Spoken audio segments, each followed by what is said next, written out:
আজকে আমি আপনাদেরকে চিকেনের কাটলেট বানিয়ে দেখাবো। তো দেখুন কিভাবে বানাই, খুবই সহজভাবে বানিয়ে দেখাবো। অবশ্যই আপনারা ঘরে একবার ট্রাই করবেন।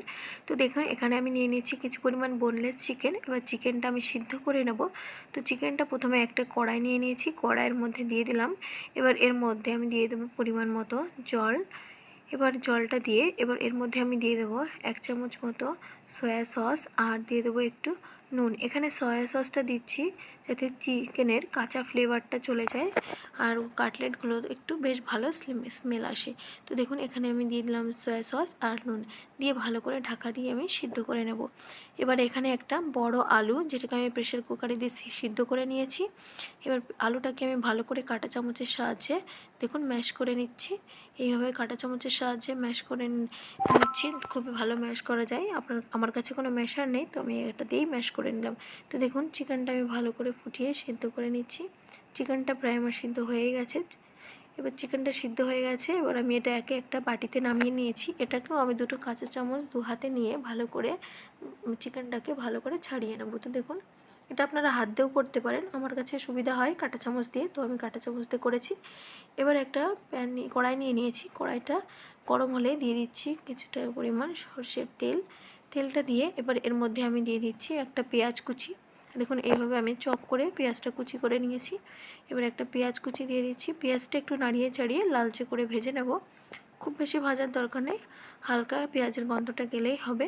তো দেখুন পেঁয়াজ ভাজা হয়ে গেছে। এবার এর মধ্যে আমি দিয়ে দিচ্ছি 1 চামচ আদা পেস্ট, রসুন পেস্ট আর 1 চামচ দিয়ে দিচ্ছি কাঁচা লঙ্কা পেস্ট।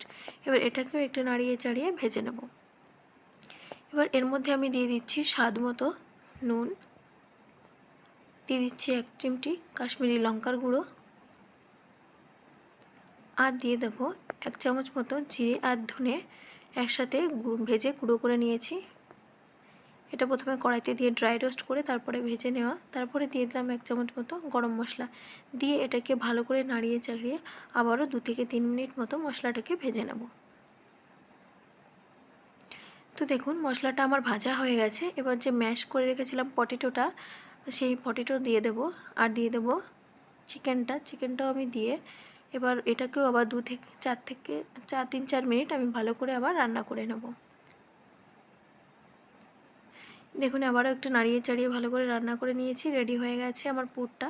এবার এটাকে দেখুন আমি এইভাবে ভাগ ভাগ করে রেখেছি যাতে কাটলেটের সাইজগুলো সেম হয়। তো দেখুন ভাগ করে রেখে দিয়েছি।